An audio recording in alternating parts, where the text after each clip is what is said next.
Attention. Welcome to the Different Spectrums podcast. We dive into the wild world of mental health discussions. Get ready for profound talks, a sprinkle of humor and sarcasm, and a touch of colorful language. Just a quick heads up, our show reflects our individual opinions, which may not align with the standpoint of the podcast, our featured guests, or any related corporate entities. Our mission? To illuminate through laughter and satire because everyone needs a good chuckle. Chill out and don't stress over the small stuff. Legal troubles? No, thank you. Cancel culture? Please spare us. We'd rather keep this space lawsuit free. So buckle up, have a good time, and join us as we navigate the vibrant realm of mental health on the Different Spectrums podcast.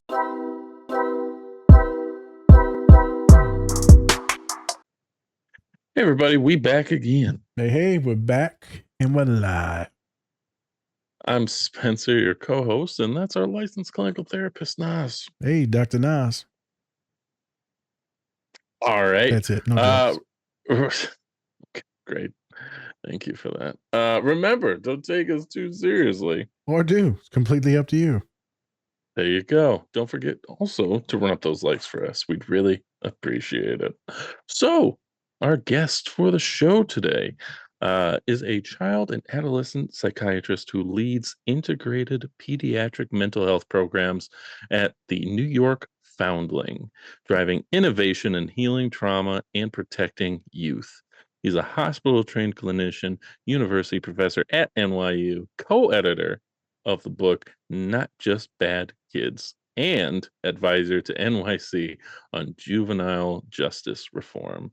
Please welcome Dr. Akeem Marsh to the show. Hello. Thank you. Appreciate that introduction. Excited, delighted, and honored to be a part of the program. Love it, man. Allow me to reintroduce myself. My name is Hove. There you go. Gotta represent.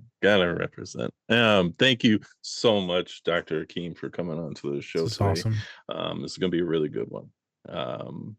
So what are we talking about today? We are going to be talking about the brand new Disney Plus Marvel show called Ironheart, which follows Riri Williams and her adventures as being Ironheart. We actually first got introduced to her in Wakanda Forever, and now she's getting her own spinoff show, which is pretty good. Okay. Pretty good.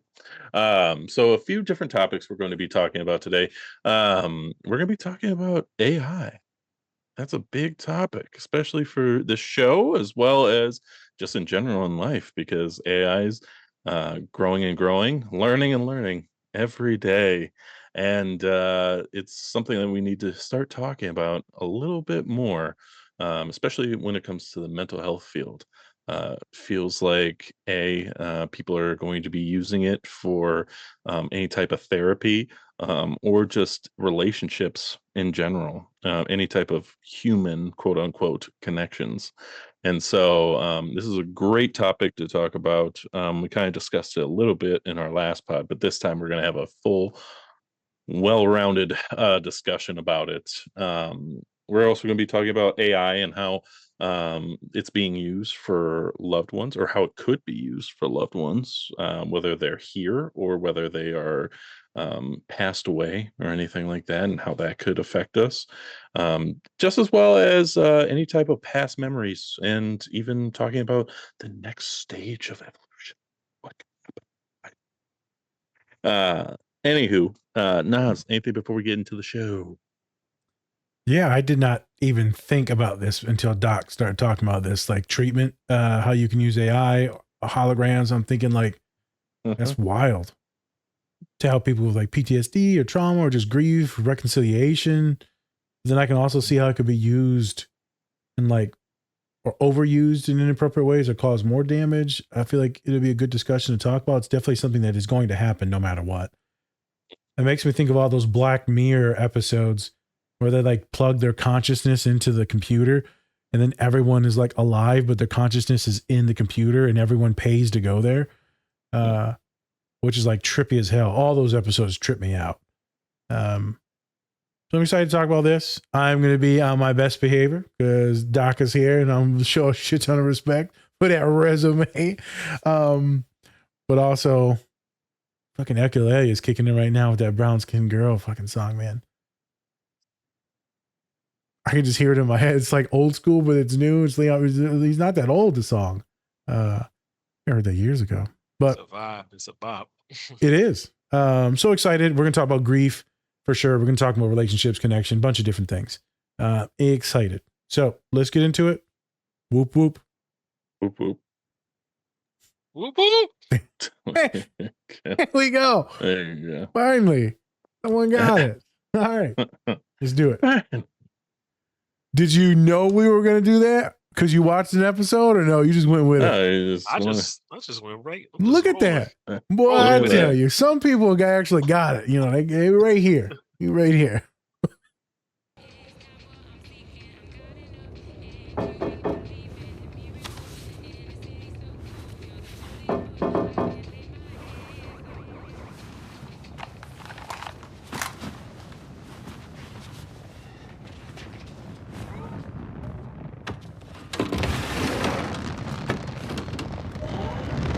Well, Miss Riri Williams in my window.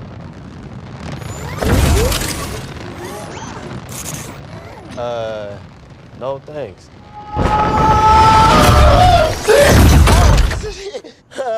Oh, shit.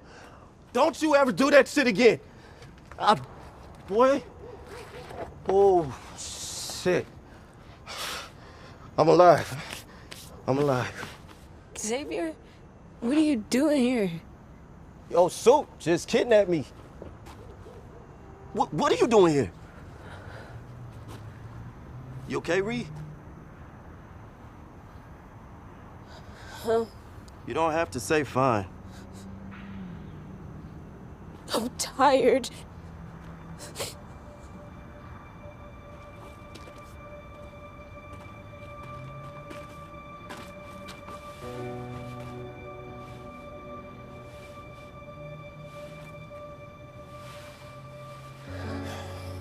Hey, how'd you do that remote control thing to summon me here?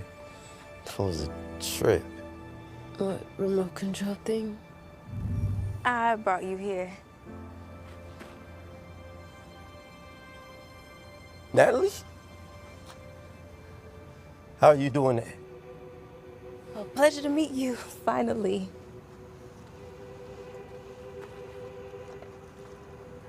What do you think?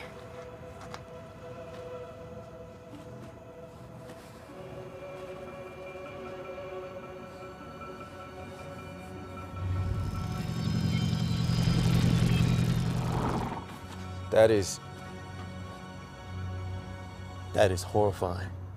You had no right to use Natalie as one of your little tech toys, Ree. I thought if anybody would get me, it'd be you. If you think I like that, then you don't know me at all. Zay, wait. I swear it just happened. But I don't know, you get kind of used to it. It's nice in a way.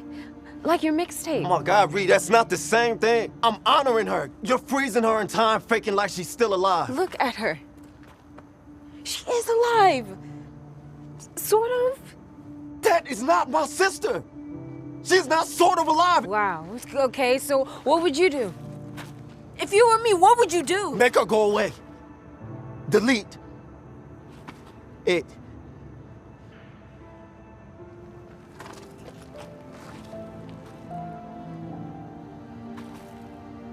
Are you really? Natalie. I'm out. Wait! Say, I can't! What you're asking is... I can't. Well, maybe you should try, because it's not gonna end well, Ree. And keep your watch.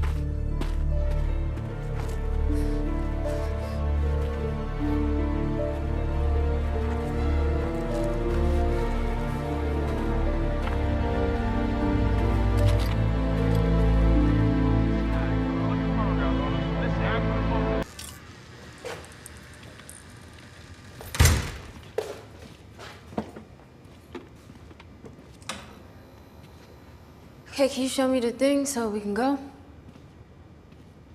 This is the thing. Dad's garage. Cool. Got it, let's go. Riri, How can you be here? Especially at a time like this. We have to go. Riri, listen to me. You built things in this garage that most people couldn't dream of. Can't you see that? All I see is where Natalie used to be. And then I wish that she was still here to do my hair and talk shit. And then I get angry that she's not. This place took so much from us. Yes, but it also gave so much to us.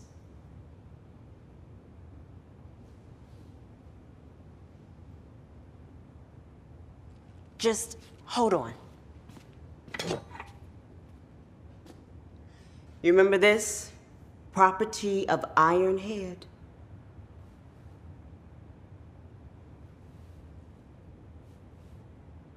I don't know what that is. You sure about that? Come on, where are they? Dad! Dad! Dad! Have you seen my welding goggles? I need to finish my hydraulic modulation device. Okay, where would it be? Where would it be? Oh, You need a break. do you think Mae Jemison took breaks? I don't think so. She was too busy breaking barriers. You are 8 years old. You need to be outside riding your bike, catching some fresh air. Your inventions can wait. I want my goggles.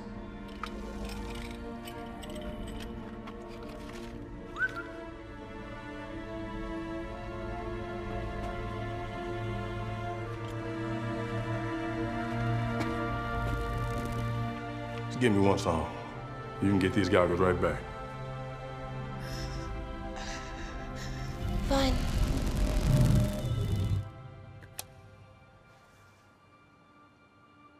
Why did you turn it off?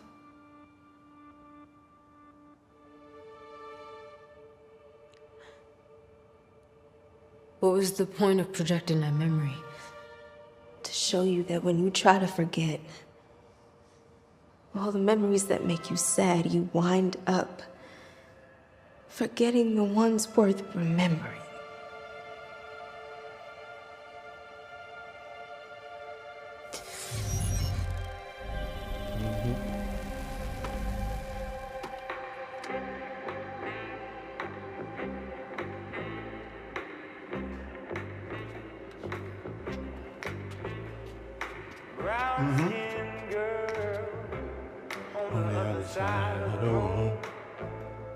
Yeah. Come on. Brown skin girl stares with a brown eye. Give me that spin. You ready for it? Ooh, baby, Just like that. don't you know you're a cutie pie? Come on. Come on. Come on.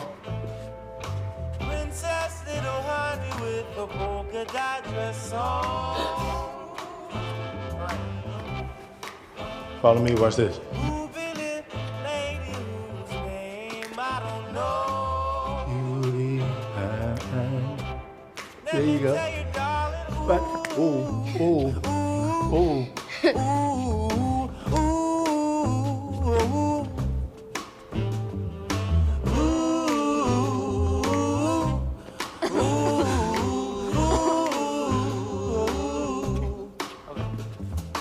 brown skin girl. Ooh. Let me see, let me see, let me see. Here we go. This is why I don't do breaks. It didn't even make a scratch. You got a good old Ironheart.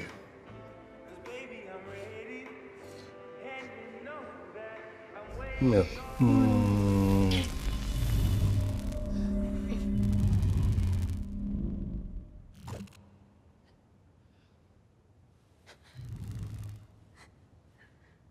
Thank you.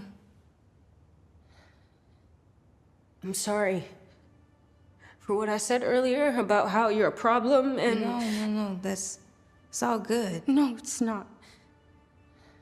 I didn't mean it. Any of it. You're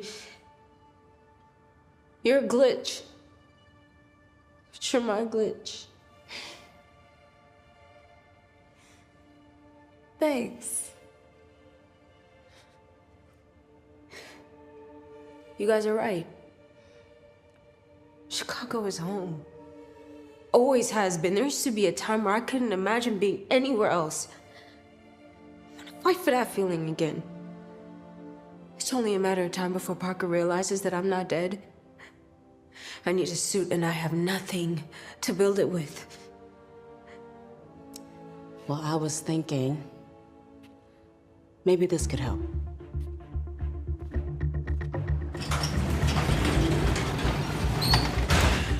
Ta-da! How? When I realized you were staying home, I bought it back.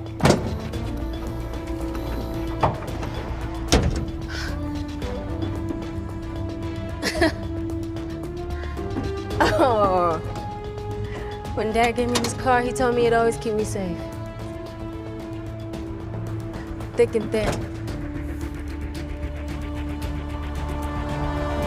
Let's get to work. Hey everyone, have you been looking for something to help you when you feel extra fidgety? How about when you have a sensory overload? Well, I'm here to introduce you to the Oh No Fidget Roller. It helps me regulate and also feel at ease. The Oh No Roller comes in 5 different materials, including plastic, aluminum, steel, titanium, and silicone. You can use our code DSP10 to get 10% off your order when you visit onoroller.com and get your roll on. All right, we are back again. We are fully live. Brown skin girl. Direct. Live.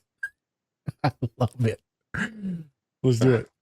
All right. So, Dr. Akeem, for our viewers, I think they'd love to know your background, your long, lengthy backgrounds, and let us know what got you started in the mental health field.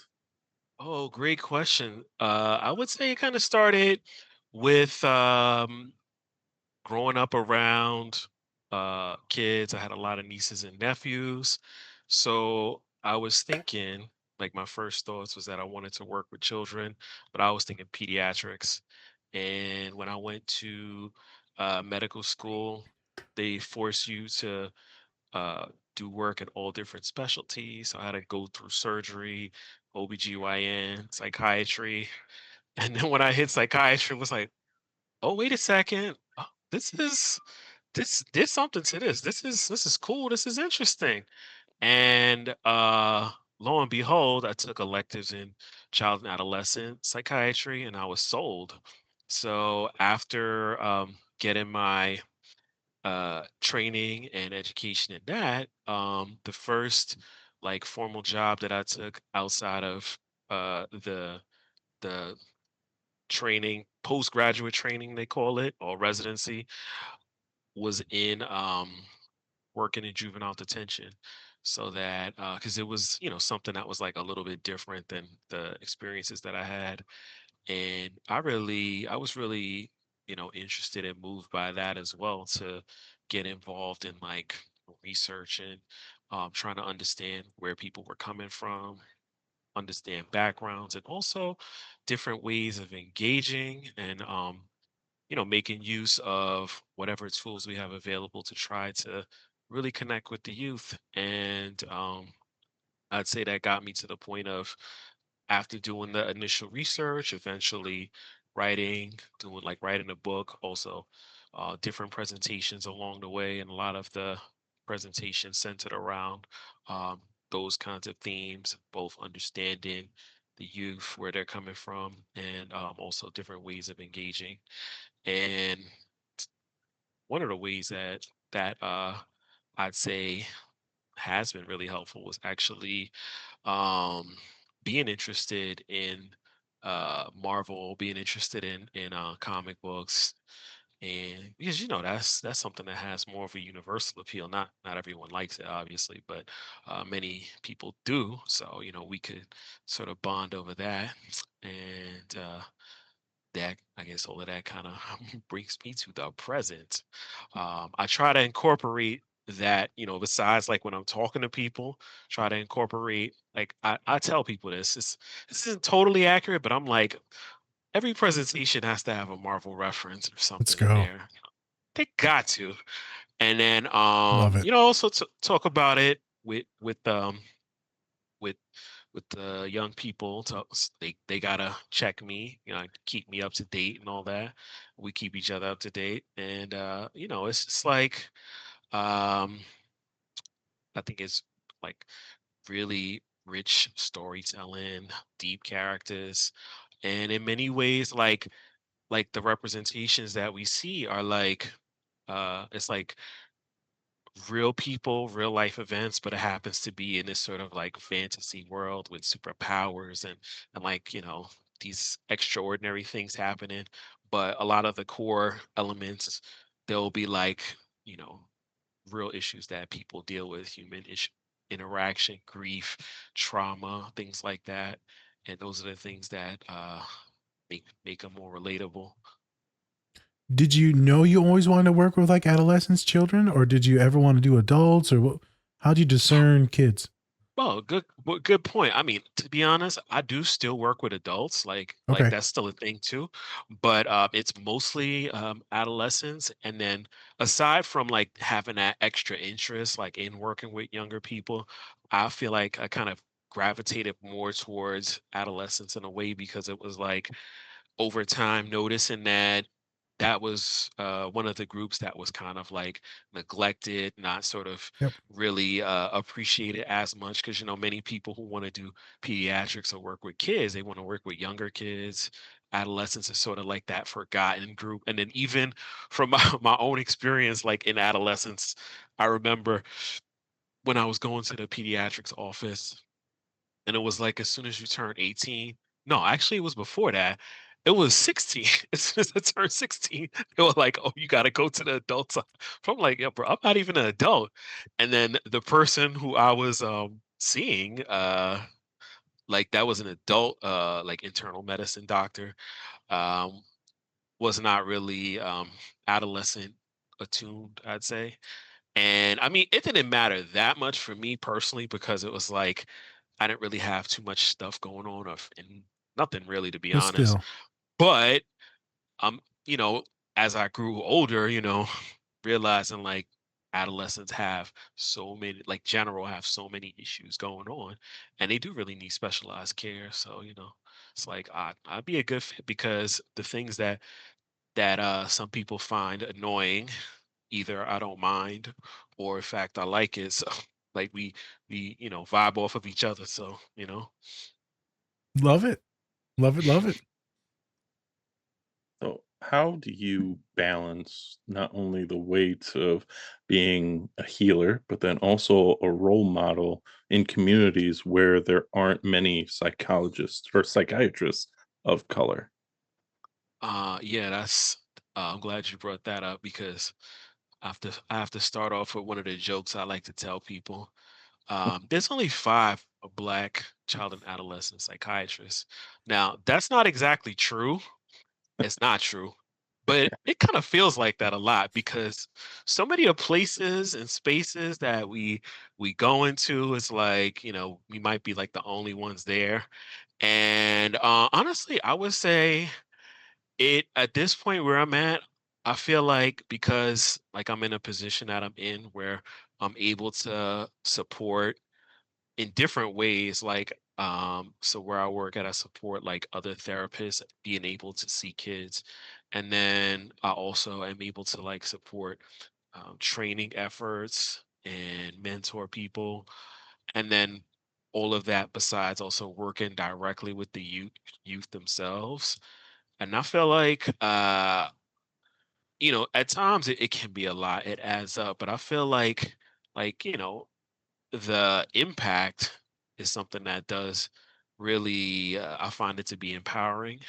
And so, I think about that a lot. And, sometimes like I can see the, not sometimes, like often I can see the impact directly. I can see it from like when I'm working with somebody and then seeing them over time and seeing some stability or seeing some changes in a positive way that came out of a crisis situation. And then also on other sides, like seeing, being able to like maybe help somebody go from one stage in their career to another stage, like even just a little bit, it's like I realize that, like I alone can't like quote unquote fix the world, but if everyone does like a little bit, like if we all put in an effort on what we can, then you know we can bring about like some positive changes, some long lasting changes. And I take note of any little thing that comes up, and just try to really appreciate that when it comes up, because it's like, we having an impact in that, and that's what counts. I'm gonna be real with you, Doc. I have yet to meet one or talk to one black psychiatrist. Exactly. I've not seen it, Spence. I've been doing this for a long time now. Lots of training, lots of, patients, lots of stuff, and not seen it. White majority, but then also, right, different types of Asian, maybe Arabic, Yeah, exactly. International folks, a lot of international folks I've seen. So it's nice to meet you. Oh, Definitely not a likewise. thing, brother. It's much respect, much appreciation that you exist. Because I Thank you. guarantee you this fucking helps out a lot of people dream and think and believe and heal. Exactly. Uh, Exactly. Yeah. Yeah, Like yeah. just even having an idea like of something being possible. And sometimes, you know what? It's so funny. It's funny you say that too, because sometimes with some of the kids, they'll be like I'll be talking to them and I'll be talking to them for a while. And then they'll be like surprised. They'll be like, "Oh, you're my doctor," or like, "Oh, you're this." Like I'm like, "We were talking about this, and this. What you guys think I was all this time? What you think I was?" But it's funny because they I think it's cute too, because it's like they were like relating to me in a different way in their minds, Yep. but it's not like I was misrepresented. Like I have my ID on that says doctor. Like when I first talked to them, I'm like, this is my name, doctor. But I also am not like maybe some other people may be like, no, no, call me doctor. This, like I'm just like, okay, Kicking it. like it's not that serious. So because like there was that time when people were like, you gotta wear the white coats. Like I don't wear white coats, and you gotta call me doctor. And also people didn't look at them, like the doctors wouldn't look at people. They'd be looking up or look at someone Yep. else. I'm like, if it's me, I don't want to talk to somebody who's not looking at me, who's not like giving me that respect. So Engaged. I don't do that. I try to be engaged, and try to have like whenever possible have fun.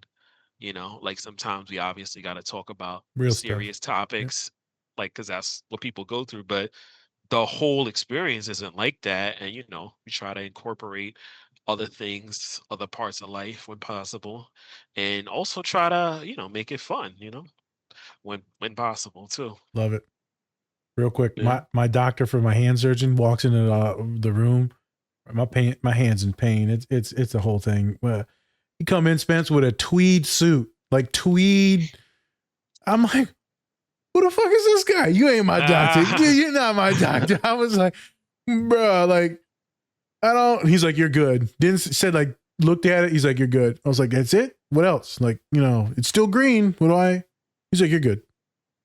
It's like, you'll see the therapist later. I'm like, what type of therapist? Like, what mental? Like, I don't. Yeah, right. Yeah, I don't know. Exactly. It was wild. Weird experience. Go ahead, Spence. So, for you navigating, you've done all of these great accomplishments, you've achieved so many things. Would you say, like, how was your road to this, especially being someone of color, being in this field for you? What was your journey like to where you are now? But then also, um, do you feel also like you're obligated to help those really get into the profession as well, so that then there are more people that can actually, that look like you to be in this field? Well, I'll be real about the journey. I would say I really appreciate the support that I got when it was around, and definitely got a good amount of support. And then at the same time, I am real when I ever talk to younger students, and I'm like, listen, you know how many times I quit? I quit like 50 times. I quit probably more than that. But when I quit, it was like this. I'd be like, I'm done. I'm not doing this. It's over. And then the next day, or a few hours later, the next day, I'd be like, all right, we're going to get back to it. And this is what happened so many times, so many times. But I would do things that I would say like help to keep me motivated. And some of those things were things like learning about the journeys of other people, like Yeah. people in real life, and also people, well, the other people are in real life, but they're more abstract because I'm like reading their books, or, watching documentaries or movies. And I would see those stories, read those stories, hear them, Facts. and kind of relate it to myself, and just be like, tell myself like, if they could do it, then I could do it too. And not get hung up on, or try not to get hung up on setbacks, because part of life involves setbacks. And I also tell the young people, like, listen, every single accomplishment you see or hear about, there was like at least 10 things that I didn't get, that I was apply for, Yep. or I was interested in, didn't come. So it's like, that's just kind of how things go. You got to roll with it. And as far as like, um giving back, I think that, I would say I don't feel like a really strong obligation in that way. Although even though, like, you see what people may see what I've done and think that, which makes sense. But I just think about it more like, um I think, like, having more like diversity in healthcare and mental health, it actually would help, like, everybody do better, like everybody overall. And I think that's something that we should strive towards. And so, like, whenever ever I have an opportunity, that is something that I try to do. If I can, I'll try to do that. Facts. Hmm? That setback thing is wild. You said you just roll with it, motherfucker. Sometimes we be rolling around in the mud, like, Exactly. it's be Well, there for a sometimes it while. is that. Exactly. Sometimes, like, there was times when people were like, they were like, if you don't, this certain class, if you don't pass this class, then that's it, your career is over. And if you listen to those people and let them define you, then that's it. Like, I was like, there was one time where I heard something like that, and then I told myself, like, listen, if no one passes this, I'm gonna be the one person who does, you know? And I'm gonna bet on that's what it me. came. Yeah, Yeah, bet on exactly. me for sure. For sure. I just know That's all. it's a bitch, brother, to try to just keep going and going and going and going. That saying you quit 50 times is wild and 100% accurate. Yep, it's true. It's like, but it wasn't like, some people might be like, okay, it's time for a career change. It was more like, um, this it was never really like a firm, like, this just isn't for me. It was softer than that, but it was times, that were like really, really challenging, and just try to kind of roll with it as best I could. Yep. A break, a pivot, consultation, Exactly. seeking support from others, right? Exactly. You kind of reframe some stuff, so grant yourself some grace. It's so nuanced, but when you have that Take that chill passion, pill. full I see that chill pill right behind you. Take that chill pill. 100 milligrams. Exactly. Matter of fact, let me take 2. Oh shit! I'm gonna be real, Doc. That's all THC. I'm joking. Go ahead, Spence. What would you say is your favorite Marvel character? See, Uh-oh. I like that question. And somebody recently asked me, which one character do you think is most like you? Oh, and those are 2 separate questions then. Yeah, but that one had to become my favorite then. Oh, This is accurate because I was like, which one is like me? You know what I thought of? The leader. That's because Captain? the leader because of what's it called? Because he got a big head and he does probability, not do probability without thinking about it. Hold up. Who's he? Love how Who's you the picked leader? like the one guy with the That's biggest head. That's in the him, right? group. That's his name, right? Yeah, from like the Hulk. From the Hulk, yes. Yeah. Yeah. Oh The yeah. leader. Oh my god. He's a villain, isn't he? Yeah, he is. You Well, gotta pick a hero. I mean, he's like Well, he's like on the fence, you know. But if He's I'm not on picking the fence. He's trying to kill the Hulk. he got experimented on, man. He's a poor he guy. got experimented. And if we go by Brave New World, that's a villain. That's a Yeah, villain. exactly. He's just. Well, I'm not trying to do all of that. I'm just talking about the. You got that brain. I'll be chilling, just doing probabilities all day, Oh my thinking God. about it. The numbers. Terrifying. The numbers. No, but let's see. Actual. I love it. Actual characters. If we going way back to childhood, I mean, so many of them were like so appealing. He's like Mega Mind. But Megamind. He became a hero. No, Hey, he thinking- became a hero. There you go. Yeah. Who am I Was a thinking? villain. Became a hero. It's hard. Right. It's hard to choose. Like I always feel like certain folks, like they get pigeonholed. Like I got to pick this one character because of my race, and so I always feel like that's a thing. Everybody's just like Black Panther. You're like, Yeah. No, you Black don't have to man. do that. Black It's Panther. okay. Yeah, I'm Wanda, I motherfucker. mean, well, see, the thing about Black Panther is like, besides being black, he's super appealing because he's got the brains, he's got the money, he's got this, he's got Got the girl. Exactly. So He it's got with like Sue Storm, or not Sue Storm. Sorry, Storm. Storm. He got with Yeah. Storm. Oh wow. Exactly. Sue Storm. Aurora. Yeah, exactly. Him and Storm had a kid together, and then that's in the comic books. Who's the kid? T'Challa. T'Challa. Oh man, I'm slow as hell. Well, I'm slow as hell. But yeah, I mean, like, how could you? If you saw somebody with all that, that's like everybody want to be like that, you know? I mean, why wouldn't you? Like, that's some serious power. So who was it before the Uzi brain pus guy? Who was it before the was lead? it before that? Yeah. The leader. Yeah. The leader. Honestly, I gotta say probably Spidey. Spider-Man. Oh yeah, Salad New Yorker. Yeah. All right. I Gotta don't do even it. think that was it. It was just like, Oh. he's like, oh, you know what?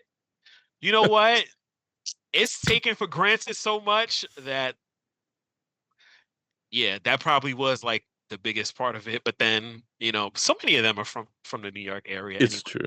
It's very true. Because like they just wrote the stories like, like based on their own geography. Yeah. They're At not least gonna that's pick what people many from of like them started. Oklahoma.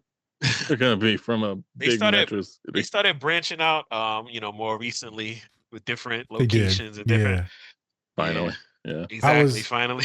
I was out in Yosemite National Park, and we're walking through the Narrows. There's this famous walk when you're walking up a river. And this dude was like, Spence, he was slipping and falling, and he landed it. And then he goes, tss, tss, like Spider-Man. I died.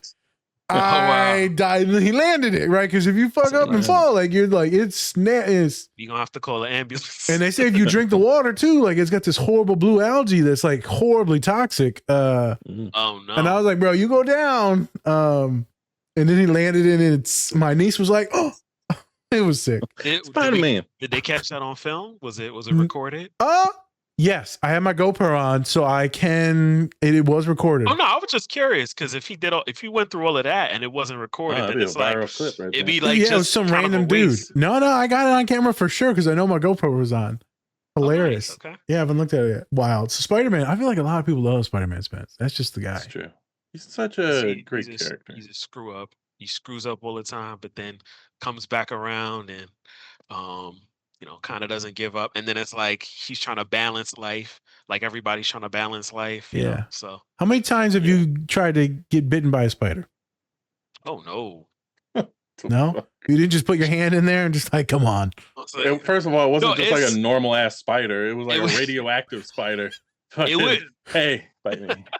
I'll become no, it would Spider-Man. be on my mind, but it's like I'll put it like this: like if I actually got bit, I'll be like, oh, hopefully, something will come out of it. But Nope. I didn't want to go out of my way and test the waters because That's not it.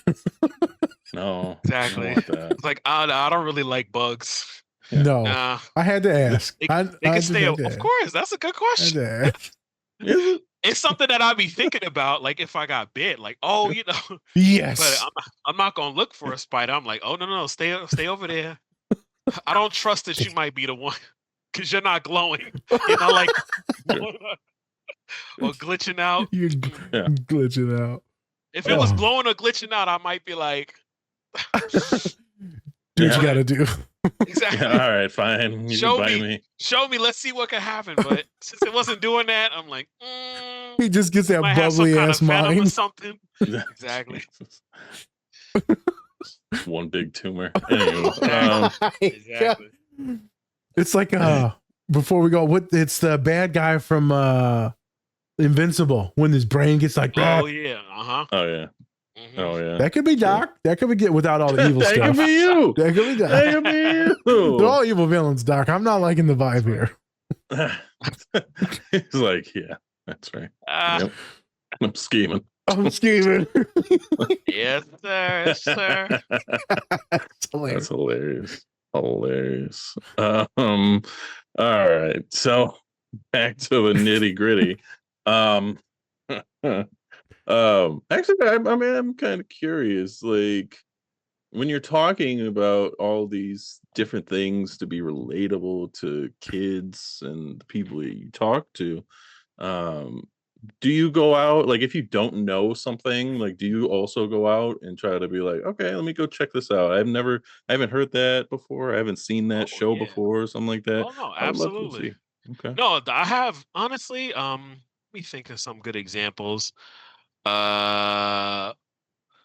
well, somebody actually gave me a deep appreciation for like classic rock. One thing. Oh, you know what else too? Honestly, this related to that too. Um, music. As for music, the younger generation, the kind of music that they like, which a lot of it is like local to their neighborhoods and Okay. stuff like that. I treated it the same way my parents treated the music we listened to growing up. I'm like, oh, that's not music. That's noise. That's whatever. Yeah. But I started listening to it because like it gave insights into Correct. like their worlds, like what's going on with them. And on top of that, it's like not only did I get insights in that way, I started liking it actually. Not all of it, obviously, but I started liking some and sort of opened doors, new horizons and things like that. And same thing for TV shows and things like that. I would check out new shows and things like that. Okay. People recommend it. Yeah. I'm down to check it out. My client last night, Spence, she said I gotta watch The Notebook. Okay. I said I don't think I've so depressing. I heard about it, but yeah. I don't think I've seen it. Ryan Gosling and that pale white lady. I don't know her name. Oh, okay, yeah. There's only one of those in Hollywood. Yeah. She got that creamy skin. Like mashed potatoes. Oh, yep, I know that one. Rachel McAdams. Yep, There it is. that actually is it. See, I thought so. I guess there's this meme where he's standing outside the house that he built for her, hoping that she comes back or whatever, right? And I guess a lot of the kids are using it as a funny thing because after they break up, they're just waiting for their loved one to come back, their ex. I'm like, kid, you gotta move on. Yeah, you gotta move on.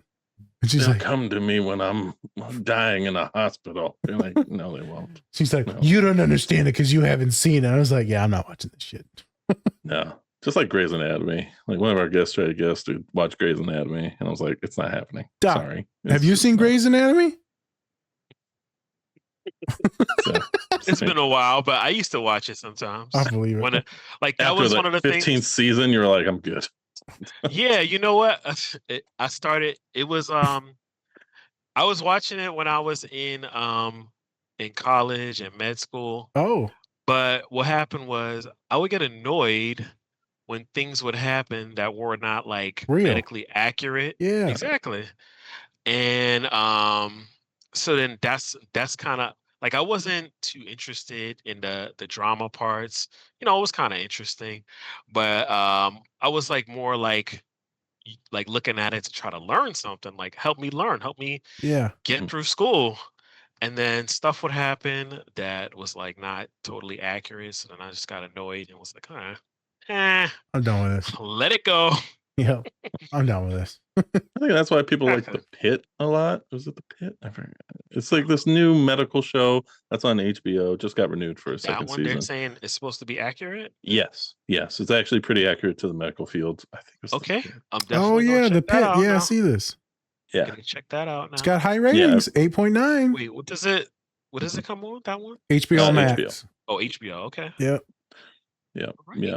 Look So at they that. actually have said that one's actually accurate to the medical field, and even sometimes I even saw a clip online of them talking with people, when something happens in a hospital with a child, and there's like suspicion if they're like foul play at all, like if the parents were abusive or anything Yeah. like that, and they had a social worker talk about how like yeah, that's Nice. pretty accurate of what happens in the hospital.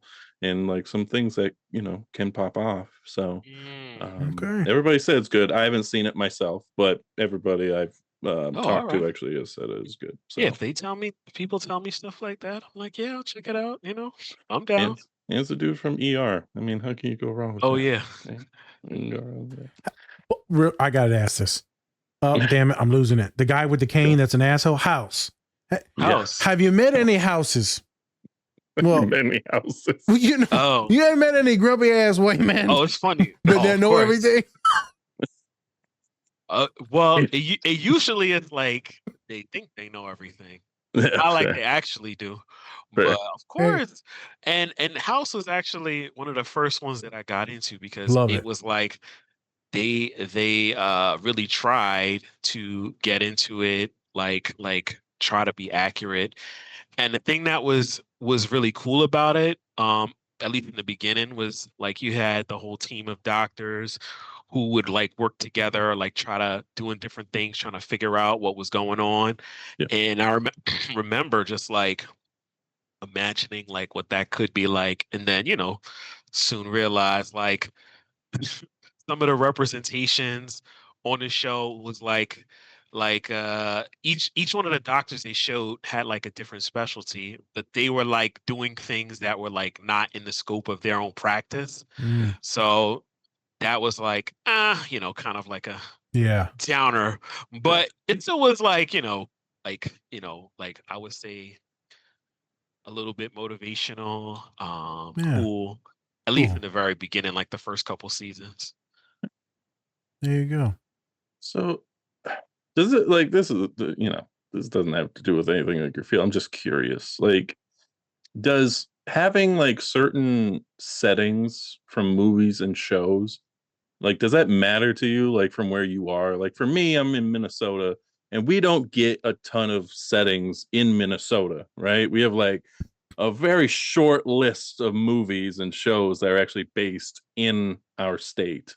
Like, does that mean anything to you, or does it translate anything? You're like, oh shit, like because everything either goes through like New York, Or Los Cali. Angeles, or like Florida, like one of those three, or Texas. Texas. But Oh yeah. Get a couple Detroit joints in there, and then all they do is like it's all murder. So it's like, oh, he's murdered. Oh, okay. RoboCop, everybody dies. Beverly Hills, Well- the thing. He's from Detroit. That's true. Oh yeah. And he leaves and goes to Los Angeles. True, son of a bitch.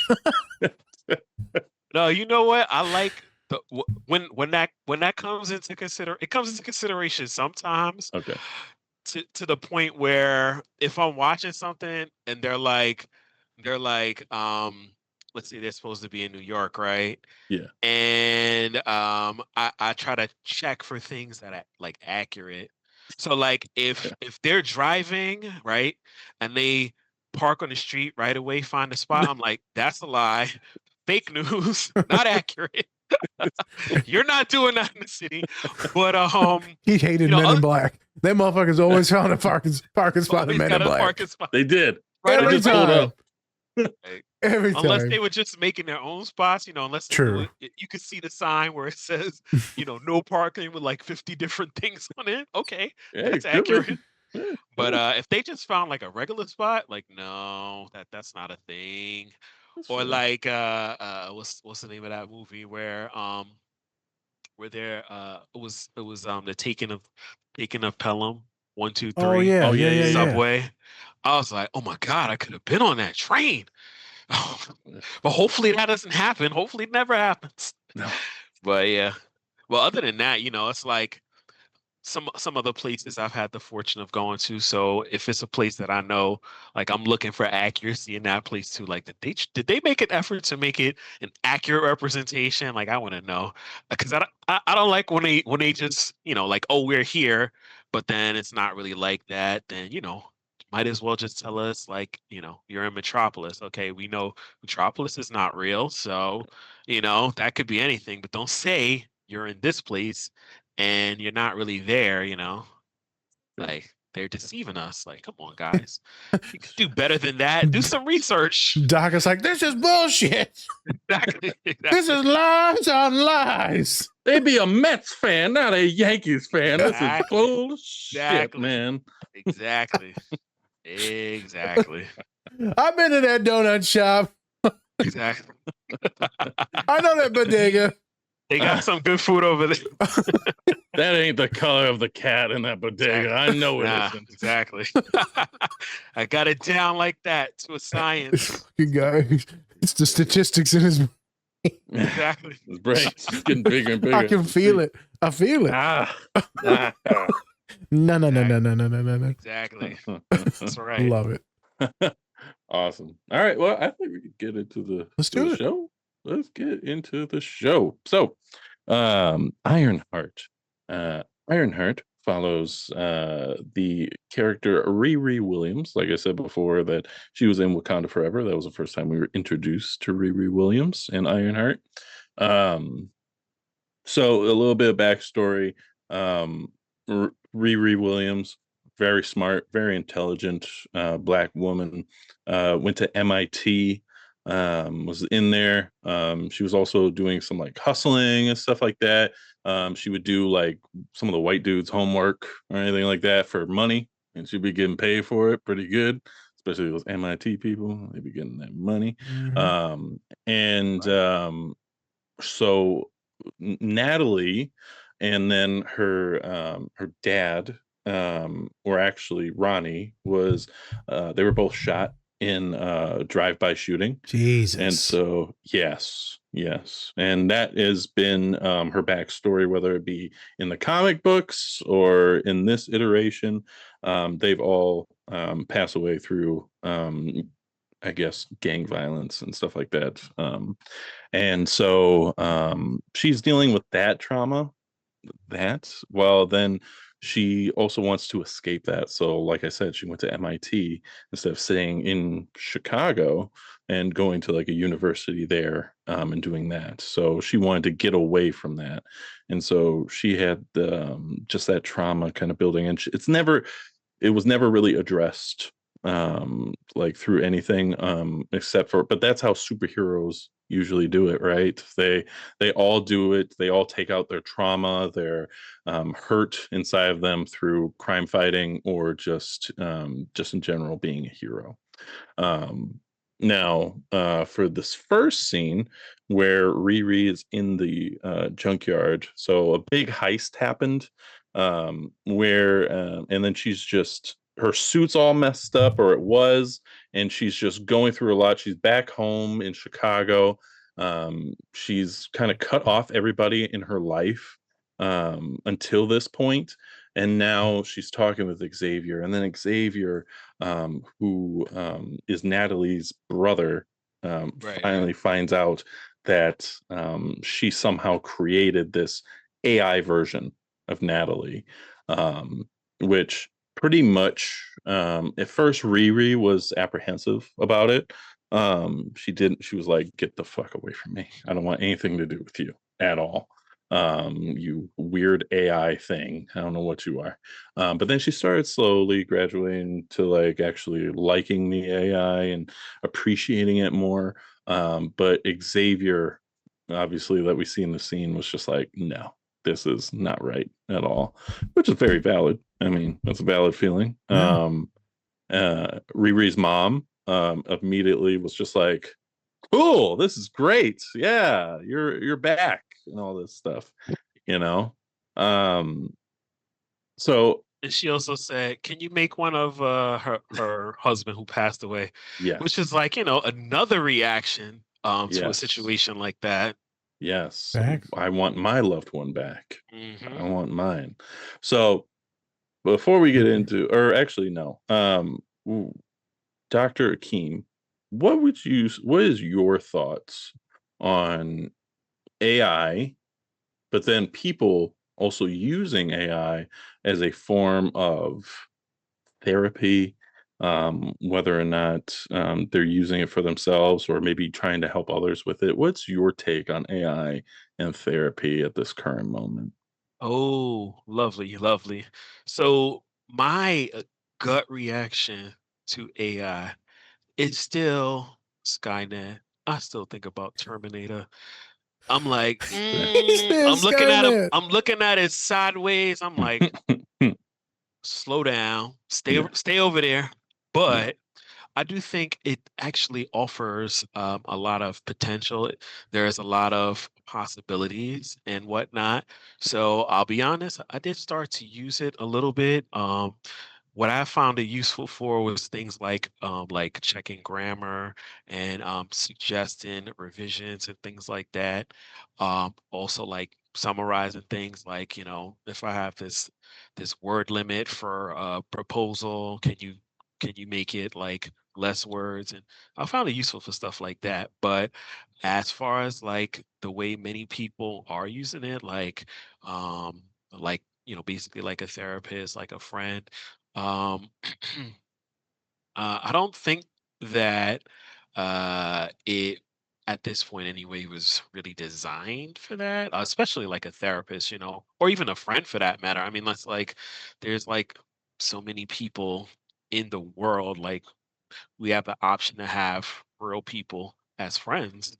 But I know like we had a certain turn of events that kind of led many people into that path, with so many young people haven't had to deal with COVID Yeah. and the isolation related to the shutdowns that forced us to do so many things on the computer, like basically everything virtual. And it's just sort of to me looks like almost like a natural progression that many people would turn to this, AI after an experience like that. But while the AI itself offers a lot of potential, I think it's like something that in general people should use cautiously, should just uh, be very judicious and mindful of, especially too, like as I'm talking, I'm thinking about one of the articles that came out not too long ago talking about how there was, I believe it was a court order for the company, one of the companies, I think it was ChatGPT, to save the conversations, or it was something like that, which is like, it doesn't seem like it's something that is that could be problematic, but I mean, I don't know, like, I'm hearing the extent to which people share information on there, like It's uh not really, encrypted. really Like could it, be. they keep all the Exactly. information. So all of it is being mined to better train the AI robots and how to respond and all that. It's all kept. Where does it go? Who knows? But it is all kept. Exactly. So, and so many people are using it too, because it's like, uh, I find out, like, some people young people that I work with, but then also other people that I know, and they all just casually mention, like, oh, by the way, I was talking to ChatGPT and they said this, and I'm like, okay, that's one way to do it, but you could also talk to other people about the same kind of things. But I think part of it is like, the they may not want to hear what the other people have to say, or I mean, it's also probably easier to just talk to a computer, just I don't know, but it is something that we gotta really um be mindful of. Pay attention to for sure. Um, Me and Spence, so I didn't really use it much. Spence kind of put me on it. It's changed a bunch of things for me to be able to open a business and help me with documents and formatting consent forms, intake forms, right? Helps you with all these Oh, okay. magnificent forms where before you had to write it up. Now I can have it write up a contract for me or consent form to talk to parents or to play video games with kids and the parents. Oh, nice. It blink of an eye. And so I like that. But when Spencer's talking about like the talking to it for like a therapy, get a little sussed about it. I get a little sussed about it. Exactly. We just had a big talk about it at school. So we can get into that later, but it's going to be more and more a part of everything, Doc. AI writing, helping people write notes. And I'm cool with that. I just get really sus about people leaning on it for any type of real support and guidance. Yeah, exactly. Without appropriate measures and guidelines in that thing to make sure it's not suggesting wild shit. Yeah, right. Because Spence, I told you the robots are supposed to like love you and support you and all this shit. So what happens when the kid's like, yeah, I want to die? And the robot's like, you know what? Let's look up 10 ways to die. Like, that's terrifying. Exactly. Yeah. And we have stories like, at least there was that one case that was it Florida? What I told you about. Yeah. Setzer. How do you pronounce his name? Sewell Setzer. I don't know. You asking the wrong guy, Doc. Yeah.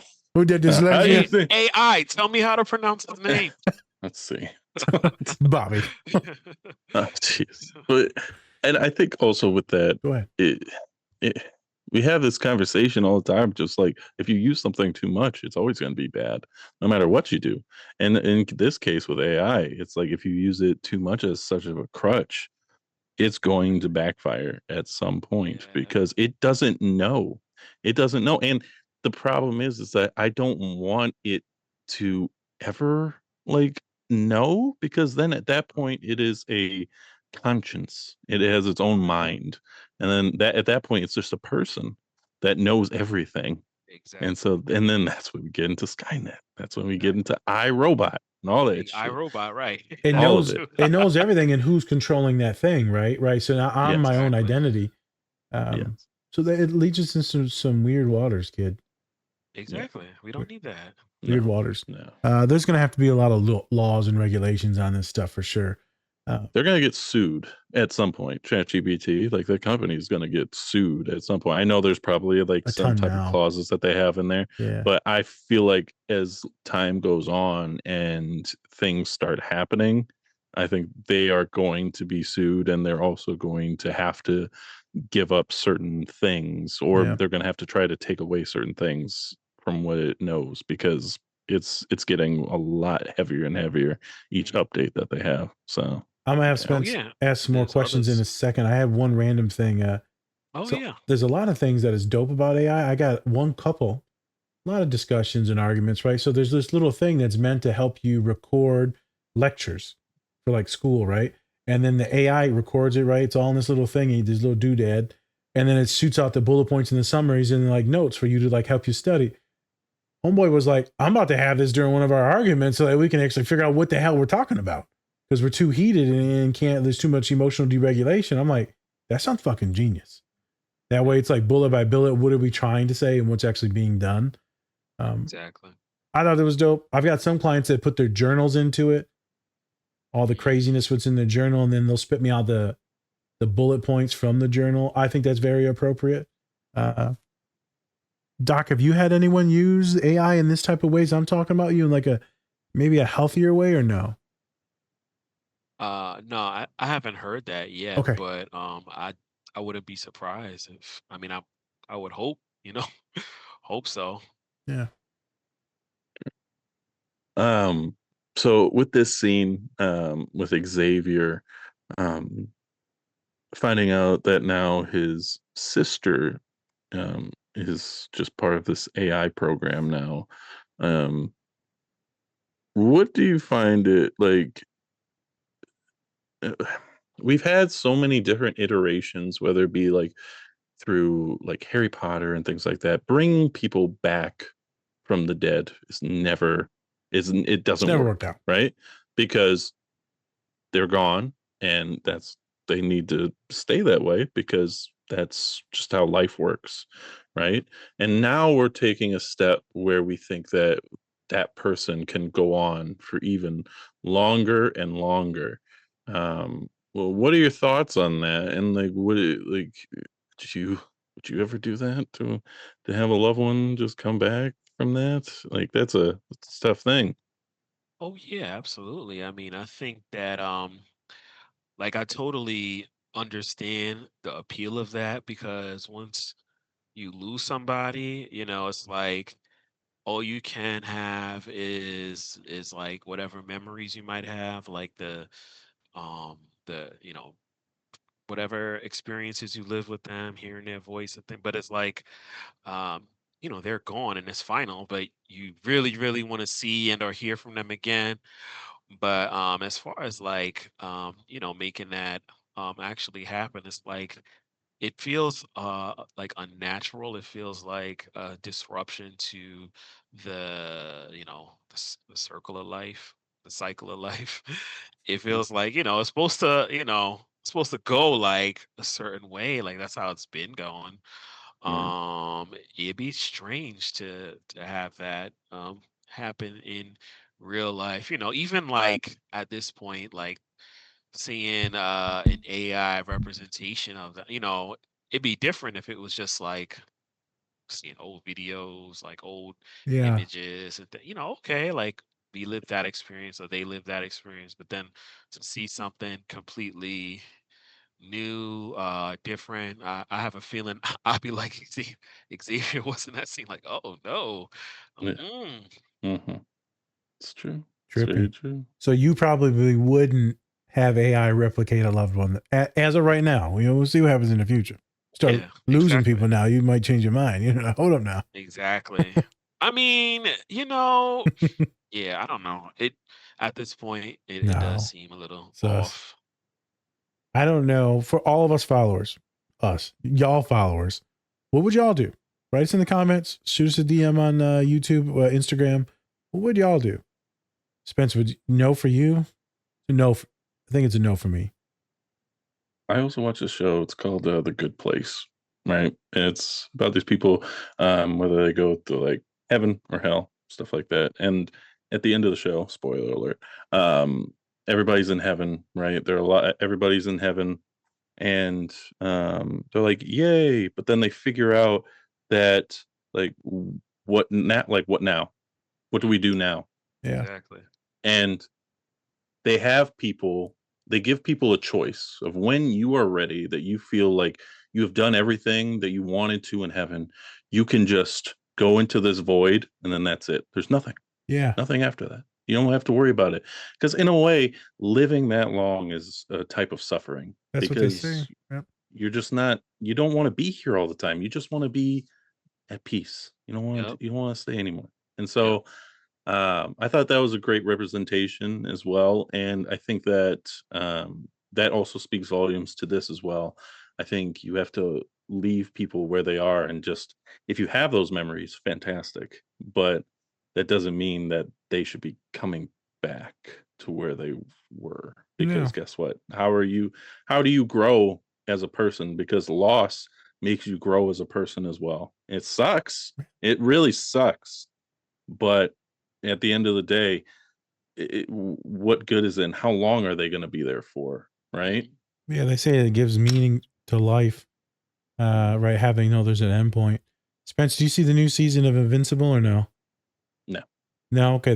The new season, right? There's the one guy, the Immortal, and there's alternate reality where the Immortal is like alive, but he's like gone fully psychotic because he's lived too long, and he had to take over this one universe that he didn't want to, and he starts murdering everyone just to get Invincible to come back and end his life. And Invincible ends up killing him in that episode to put him out of his misery. He's like, I'm sick of this.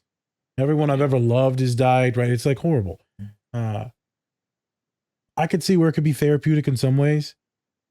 But Doc, I think we're so far away from having AI to help us with any type of trauma responses, things like that. I don't even know how you would do that. You know how trippy that would be? It's like someone passes, then you see them 10, 20, 30 years later as a hologram, then you're talking to them. I don't know. Yeah, that feels trippy to me as well. I feels like that would cause some psychosis. Yes. Wild. It can trigger that for sure. Yeah. So for the next scene, the second scene, we have Riri, and then her mom takes her back to the garage where where her dad and then also her friend passed away. Um, they she's at a point now where she's still not like fully in, like, she doesn't really like the AI version of Natalie as yet, but as soon as she starts seeing just these memories of her dad and her and how she got the name Ironhead, um, it goes a really long way. And we had something similar to this in Captain America Civil War, where Iron Man, Tony Stark, created this augmented reality where he could revisit memories, or he could make up the memories of how he wished it could have gone. So this was before his parents died. He had this memory, and he wanted to say certain things to his parents before they left that he didn't get a chance to actually say. Yeah. Um, and then they used that same AI technology in Spider-Man No Way Home and Mysterio, and then he uses and abuses it. Yeah. He abuses that, and then he causes chaos throughout Europe. So that movie also goes to show, like, this can be abused as well. Even though it was a great moment and a great sentiment of just being something where you could relive like a good memory, or you could try to have it as a therapeutic moment to try to Yeah. say the things that you didn't, which is great. But then there's always that point of like, who's going to actually abuse this system and What's to too where it is. far? I like the way Tony used it. Like you said, it was very therapeutic for him to express himself. We do that often in therapy. Hey, you talk to that quote unquote empty chair or this other person. What would you say? I could see it in that therapeutic use. Right. Yeah. And that's kind of where we are with this scene, where the AI version of Natalie is using it to also show that she can bring up those good memories. It's not just about the bad. And then through this, Riri can actually have a therapeutic moment, or a moment of realization that there were some, that you don't have to harp on the bad moments. It's also talking about the good ones. So, Dr. Akeem, when we are talking about people who have a lot of trauma, a lot of things that they're keeping in, um, would you find this a good way to actually help maybe bring out those certain emotions? Or if not, like, what are some techniques that you use to help those with those traumatic experiences, especially young people who have gone through these things? Okay. So the one thing I have to start with is the name of that technology: Mm. binarily augmented retroframing, or BARF. Yes, barf. That's right. Gotta come up with a better acronym, he Yep. said. And But then Mysterio's like, "What the fuck, man? He just called my shit barf." Like, exactly. he's like, "I hate Jesus. Tony Stark." Cool. Barf. I hate Tony Stark. Tony Stark will give you reasons to hate him. He gave a lot of people reasons to. That's true. But oh man. Well, we're not there yet. If we had something like that, I think that, like that could be really useful. But as far as like in the current state in the modern era, when I'm working with people directly, I tend to try to focus on building rapport, really, and I say rapport is like the biggest thing, the most important thing, and it's something that is continuously worked on. And like from the very beginning throughout the whole treatment process, and really just kind of that sets the stage for people getting to a point of comfort in sharing information, getting to that point. And some of the things that are really helpful for working with young people is like I said, when possible, try to make it fun. When I say fun, I mean like particularly with younger kids, but I'm down to do it with teenagers if they're down, like using board games or doing something like drawing or coloring, like incorporating art. Um, Music definitely helps, I think, because like I mentioned before, like listening to the music of other people, so then I'll sit there, especially if it's something that I'm hearing for the first time. I'm really trying to listen to the lyrics, and then somebody will say something, and I'll be like, when the song is done, try to ask them, like, what is it about this song that appeals to you? Like, why do you like it? Or and sometimes even get more specific, like let's say they mentioned something happened in the song, like have you ever seen anything like that, have you ever gone through anything like that, and things like that can open the uh, can of worms, can open up that dialogue. And what else? What about when people are going through like Spencer was saying, like the immense grief or trauma of losing someone? How is it that you work with them? Like bad depression, could be PTSD, right? They were fucking shot and killed. What would be your Exactly. modalities or ways you would work with them, or if there's certain medications, depending on their Oh yeah. symptomologies? Like, well, how are you doing with someone with extreme Oh, that's grief and a extreme depression yeah. That's a great or question. extreme anger because of the grief? So I would say, I would I try to, help them identify what do they feel is specifically, oh, like what kind of symptoms like that might be going on do they feel is the biggest burden, that they feel is the most annoying.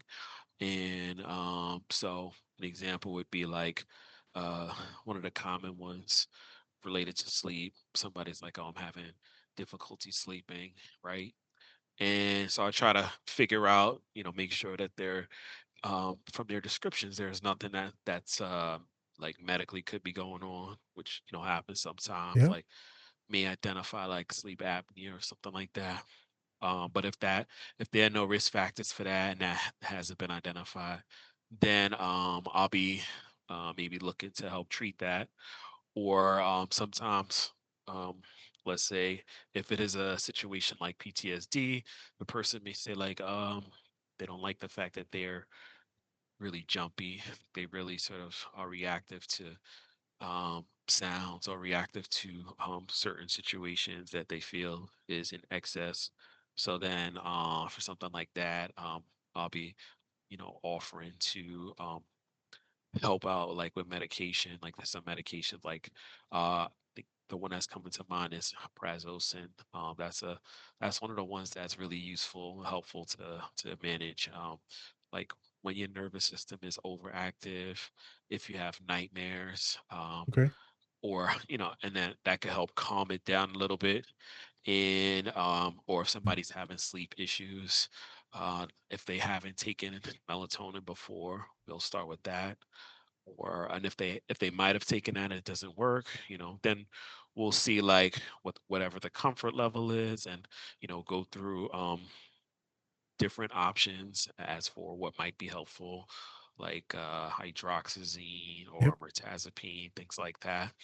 And I find that if like when the more pressing or major concerns are addressed, like if it's something that I could address with medication, and it actually works out, that I think that helps to build rapport, and that'll really help to sort of help the process of dealing with the trauma, dealing with the grief. And I'm fortunate enough that most of the people that I see are also, they also meet with therapists as well. Good. So they'll get like specific like trauma therapy, trauma focused CBT, cognitive behavior therapy, or trauma focused cognitive processing therapy, and or sometimes like EMDR, eye movement desensitization therapy, and if like I think the best outcomes for young people especially is when it's in combination, like if we're working together, collaborating on it.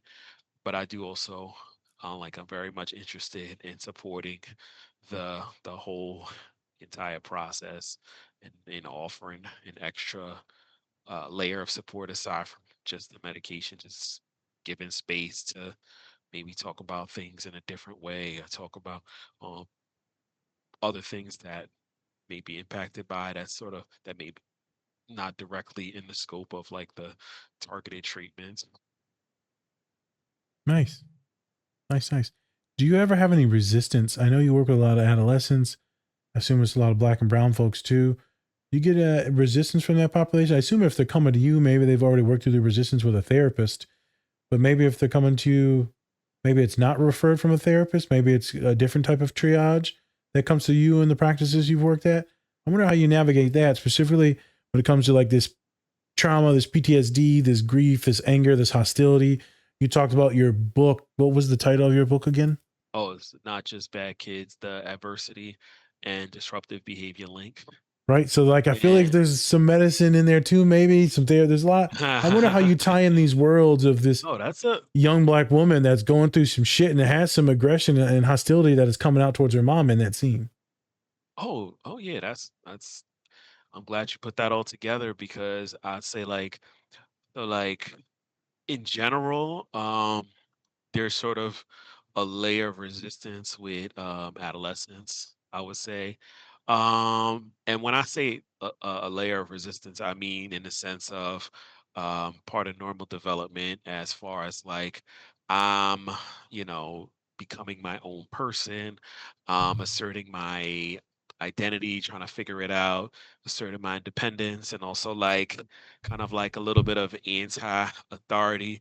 And then when you add in like trauma, and a lot of times like the people I'm seeing will be like layers of trauma, Yep. and then it'll be trauma from, not just like things that might have happened to me like randomly on accident in my life, but also um like systems trauma from like being in the school system, or different negative interactions with authority figures.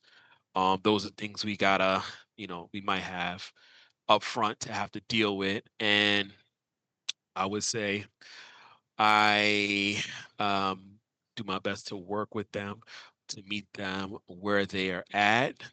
And I also uh, don't take, or do my best to avoid taking like a paternalistic kind of view. Like I Okay. really try to meet them at their level and work with them where they are, and just kind of respect, where they are too. So sometimes, like let's say, um, someone comes and they're like, you know, usually if they have something going on, it's obvious. Like you don't know what it is, but it's obvious. And when I say it's obvious, I mean like you can get a feeling of like tension. Like if somebody's angry, even if they're not saying anything or really not doing much, they're just kind of like to themselves or kind of shut down. It's like you just get this feeling like something's going on with them. And just try to like gently encourage them to open up. And I don't have an expectation that it's going to happen today or even after a couple times. I try my best to be like, let them take the lead, like encourage them to um, be in control. And I would say I find like, you know, those kind of strategies really helpful because I think people like they really respond to that well. Try not to talk down to them, Yeah. like things like that. Yeah, a lot of my clients feel like the doctors talk down to them a lot or They downplay do. their symptomologies. Exactly, they do. They do. It's wild, dude.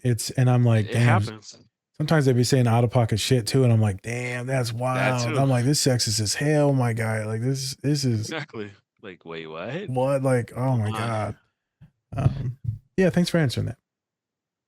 Oh yeah, of course. I mean, I honestly like I think I think of the people who have like the most kind of resistance as like they need the most support. They need the most Yeah. and like they should have people who are interested and want to meet them where they're at because it's like a lot of times people the ones who are supposed to be professionals will kind of take things personally and it's like, well, we're just meeting for the first time, so it can't be about me. Even if they come and curse me out, I'm like, I mean, I didn't do anything. So I don't so like you, Baldy. it's Jesus. not about me. Yeah, I'll be laughing with them, especially if they say something funny. I can't I'm not gonna hold it in if it's funny. I'm gonna laugh. So they like that. So, but yeah, it's like, you gotta be like I'll say like act like we're all on planet Earth, like we're all in the real world, people go through things Got and it. some people go through a lot more than others, especially like if I know some things about their background, like I know they've been through things. Like if I know, like let's say, oh, this person was in one of those systems like foster care or juvenile detention, and that's all I know. I'm like, okay, well, something terrible happened that had them in that situation. So, at a minimum, like there's something that's probably impacting them that, they may not want to discuss. And we don't really need to push that. We can just try to get a sense of if there's anything we might be able to do right now to help them and take it from there. Yeah. Yeah, thank you. Mm.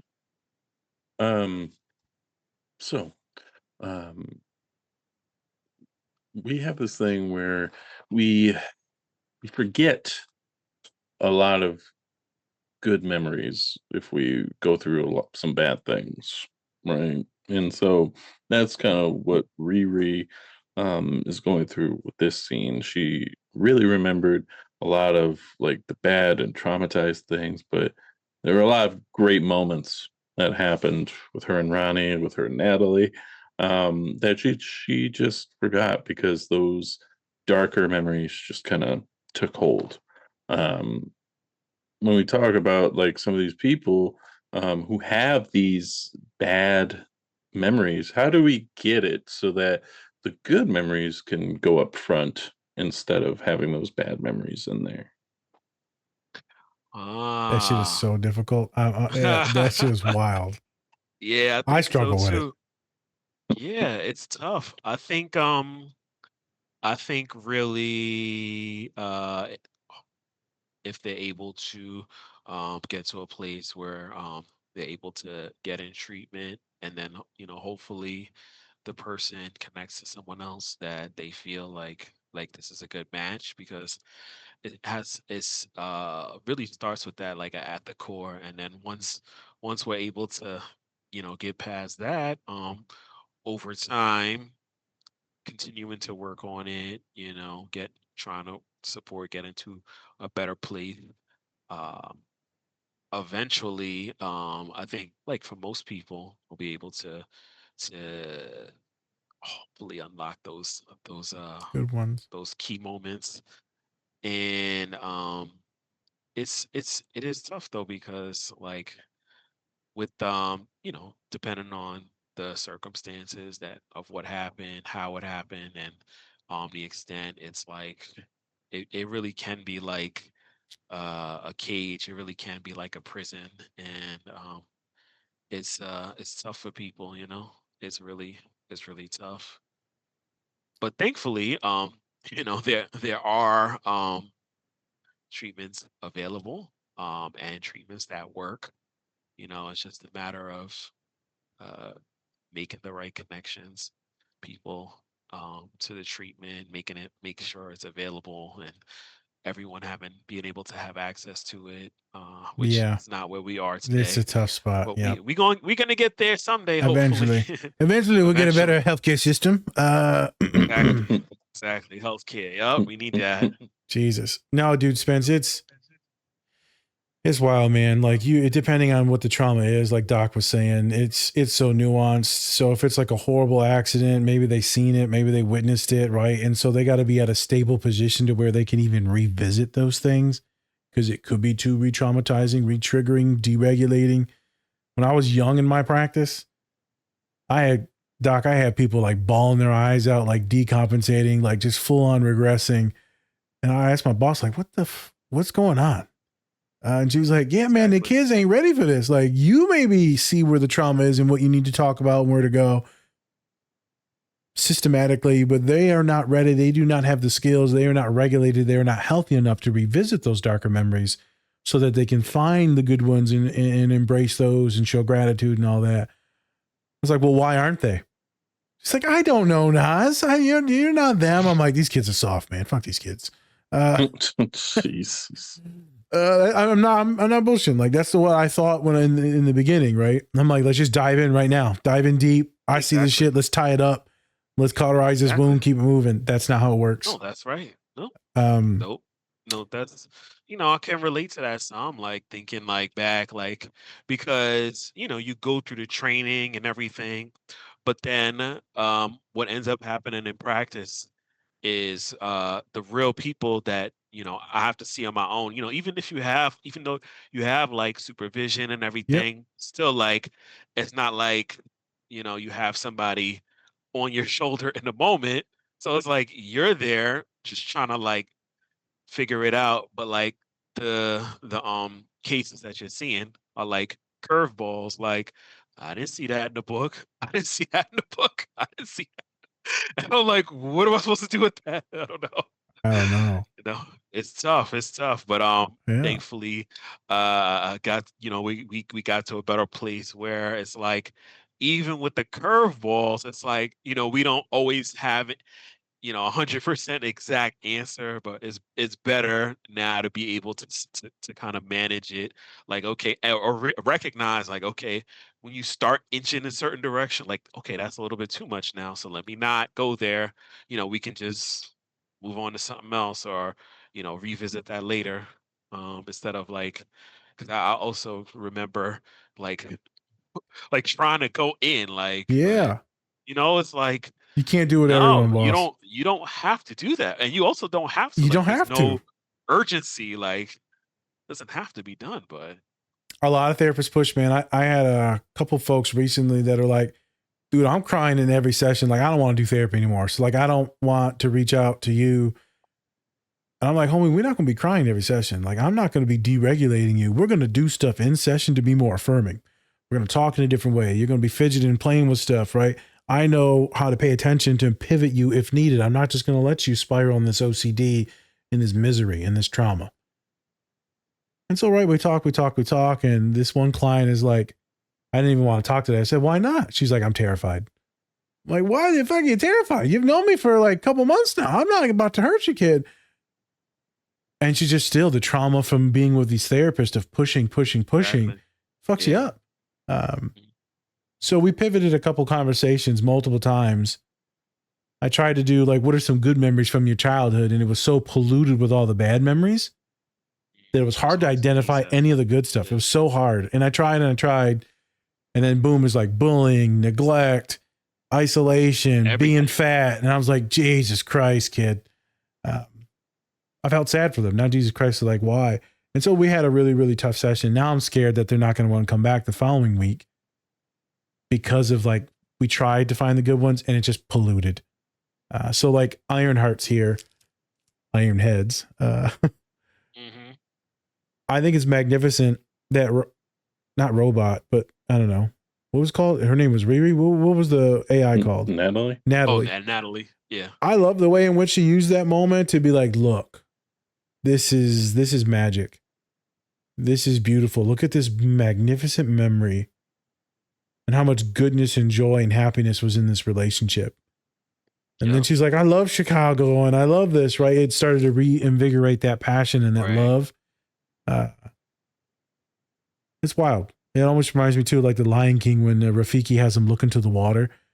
He's like, I don't want to. And he's like, tell me what you see. He's like, I see nothing. It's like, no, this is what I see. This is what I see. It's what a therapist does. It's tough being a caregiver and a provider. Very tough being a psychiatrist too, if you don't have one of us in your corner. And if I don't have one of you in my corner, when my kids are deregulated, I'm screwed too. It's a great tandem. You got any more questions, Spence? No. Should be good. Any more season you want to put on this clip, Doc? Season. Season. Jesus. That's a good question. I should have been thinking about that more. I would say no, I really hope that more people can be advocates for healthcare, children's mental health, especially. So many kids are out there are going through it, and it's it's really tough out there. It's times are changing, and we gotta ourselves as a society evolve to meet the needs of the changing times, and just kind of do what we can to sort of prevent and mitigate the harm that's out there. And unfortunately, there's really just so much of it. Yep. For real. All right. So, Dr. Akeem, do you want to give out some of your plugs, where people can find you, what you're doing, all that stuff? Sure. I'll be Go for it. on social media, Instagram and X underscore DOC underscore AK, which is like Doc Ock, DOC AK. All right, there you go. Inspired by the Doc Ock, but all villains, man. All villains. Exactly. I just want to be clear with you. They're all villains. All Spider-Man villains.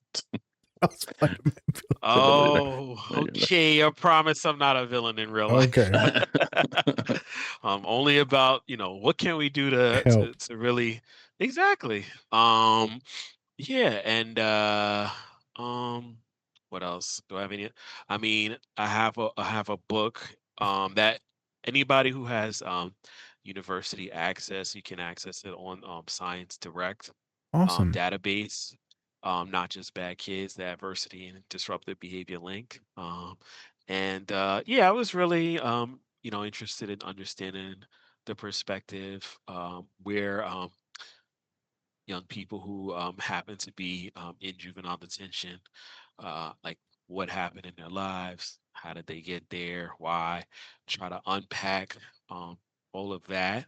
And I say going forward, still have that interest, but I'm thinking more about like, uh, what do we do about it? Like, what can we do to really um, address slash prevent circumstances like that? And I say a lot of what I do is like working towards that. Any resources out in New York that you want to promote or shout out that you work with or that you send a lot of humans to? Oh yeah. Well, no, I mean the main agency that I work for, the New York Foundling, there's community mental health resources and also resources for foster care mental health. So by all means, let's say people looking for resources in the community, by all means, they have a lot of that. And I guess that'd be about it. Okay. All right. Well, thank you so much, Dr. Akeem Marsh, for being My on. pleasure. We really appreciate your time, and yeah, hope to see you again sometime. Likewise. Thank you. Thanks again for the invite. Yeah. This was great.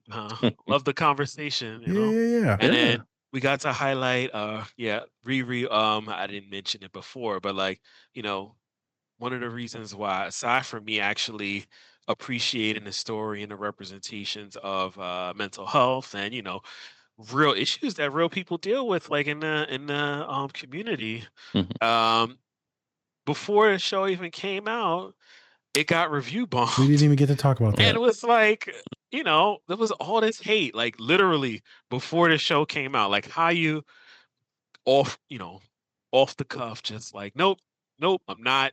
Like, come on, dog, come on. Gotta give something a chance first, Sure. But anyway, and even like some of the promotion for it, wasn't as much as some of the other things. Like what's going on I'm here? gonna be What are for we real. doing? Yeah, it wasn't much But promotion I saw. Yeah. exactly. Yeah. They promoted the But shit out of She-Hulk and a few other terrible shows. I'm saying, Yeah, they lost. Yeah, that's why they probably Billions. can't promote it, Yeah. because they lost yeah, so much maybe money they on could. those shows. I I'm like, know. Exactly. It's Exactly. wild. Also, there's a bit of racism and sexism in there too, but that's a different story for a different day. Of course. Yeah, they're not gonna promote some black shit. That's part of it, unfortunately, but yeah.